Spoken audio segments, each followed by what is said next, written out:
राघव की माँ सुमित्रा एक सीधी सादी महिला थी जो शहर में रहने अपने बेटे और बहू के पास आई हुई थी। सुमित्रा की बहू ऋतु आजाद ख्यालों की मॉडर्न लड़की थी। अब छठ का पर्व नजदीक आया तो सुमित्रा ने राघव से कहा, राघव बेटा, छठ का पर्व आने वाला है, तुम मुझे बाजार से कुछ सामान खरीद के ला देना।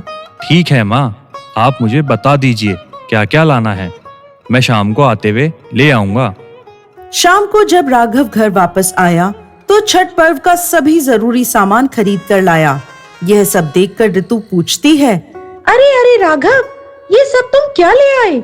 माँ छठ का व्रत करेंगी तो उन्होंने कुछ जरूरी सामान मंगवाया था, वही लेकर आया हूँ। माँ जी, ये व्रत पूजा पाठ करने से कुछ भी हासिल नहीं होगा, आप खुद को ही परेशान करोगी। मेरी मानो तो रहने दो ये व्रत वगैरह। नहीं बेटा, मेरी शादी के 7 साल बाद तक जब मेरे कोई संतान नहीं हुई तब मेरी सास ने मुझे छठ का व्रत करने को कहा।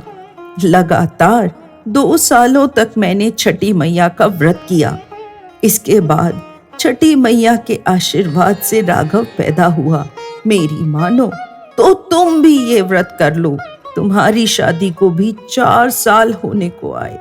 माँ जी, व्रत करने से कुछ भी नहीं होता। मेडिकल साइंस ने इतनी उन्नति कर ली है और वैसे भी मुझे शहर के टॉप डॉक्टर का अगले महीने का अपॉइंटमेंट मिल गया है। ठीक है बेटा, कोई बात नहीं, तुम व्रत मत करो, लेकिन हमारे साथ छठ घाट तक तो जरूर चलना। देखूंगी माँ जी, अगर टाइम हुआ तो जरूर चलूंगी। राघव, जाओ बेटा, ऋतु को बुला लाओ। ऋतु, तुम तैयार हो गई? क्यों, कहीं जाना है क्या? हाँ, मैं और माँ छठ घाट के लिए निकल रहे हैं, तो तुम भी हमारे साथ चलो। राघव प्लीज, मुझसे नहीं होगा। अरे, मैं कौन सा तुम्हें व्रत और पूजा करने के लिए कह रहा हूँ, मैं तो तुमसे बस ये कह रहा हूँ कि माँ का दिल रखने के लिए बस हमारे साथ चलो। ठीक है, मैं तैयार होकर आती हूँ। अब वो सभी लोग छठ घाट पर पहुँचते हैं। वहाँ ऋतु छठ का मेला घूमने निकल जाती है। राघव की माँ जल में खड़ी हो जाती है और राघव पानी में डुबकी लगाता है। डुबकी लगाते ही वो डूब जाता है। पूरे छठ घाट पर शोर मच जाता है। उसकी माँ रोने लगती है, हे छठी मैया, ये कैसा अनर्थ हो गया? मेरे बेटे को आप ही बचा सकती हो माता, मेरे बच्चे को बचा लें। इतना बड़ा अनर्थ ना करे मैया, इतना बड़ा अनर्थ ना करे। इतनी देर में ऋतु भी वहाँ आ जाती है। माँ जी, राघव कहाँ है? क्या हुआ राघव को? बेटा, राघव डुबकी लगाते हुए डूब गया, मैं क्या करूँ हे छठी मैया। देखा माँ जी, मैंने आपसे कहा था कि ये सब करने से कुछ भी नहीं होगा। अब बताइए क्या करूँ मैं राघव के बिना कैसे रहूंगी? मैं क्या करूंगी?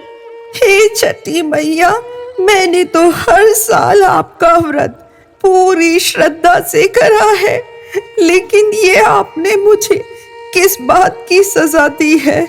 यदि आज मेरे बेटे को कुछ भी हुआ तो मैं इस छठ घाट पर ही अपनी जान दे दूंगी माता, अपनी जान दे दूंगी मैया।